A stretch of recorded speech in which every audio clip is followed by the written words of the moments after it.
आयुष मात्रे बाहेर, खलील अहमद बाहेर. धोनी कधी खेळेल हे माहिती नाहीये.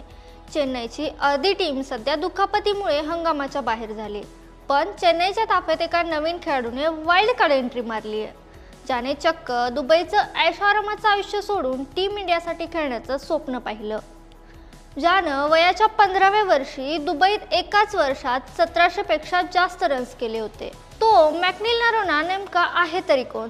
चला पाहूया आजच्या या व्हिडिओमध्ये. चेन्नई सुपर किंग्सने दुखापतग्रस्त रामकृष्ण घोषच्या जागी कर्नाटकच्या मॅकनीलला संघात घेतलंय.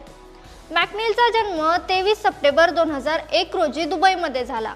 वयाच्या 15व्या वर्षी त्याने दुबईत एकाच वर्षात 1700 पेक्षा जास्त रन्स केले होते. त्याच्यासमोर UAE देशाकडून खेळण्याची संधी होती, पण त्याने भारतासाठी खेळण्याचं कठीण स्वप्न निवडलं. ज्याच्या या स्वप्नासाठी त्याच्या आईने दुबई सोडून त्याच्यासोबत बंगळुरू गाठलं, तर वडील दुबईतच स्वतःचा व्यवसाय सांभाळू लागले.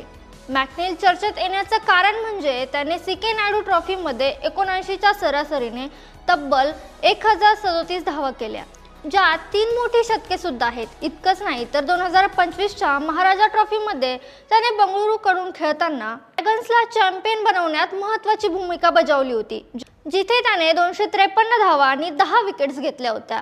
ज्या खेळाडूसाठी आईवडिलांनी एवढा मोठा त्याग केला, तो आता चेन्नईसाठी संकटमोचन ठरणार का? तुम्हाला काय वाटतं? दुबईहून आलेल्या या मुलाचं नशीब चेन्नईत चमकेल का? कमेंट्समध्ये नक्की सांगा.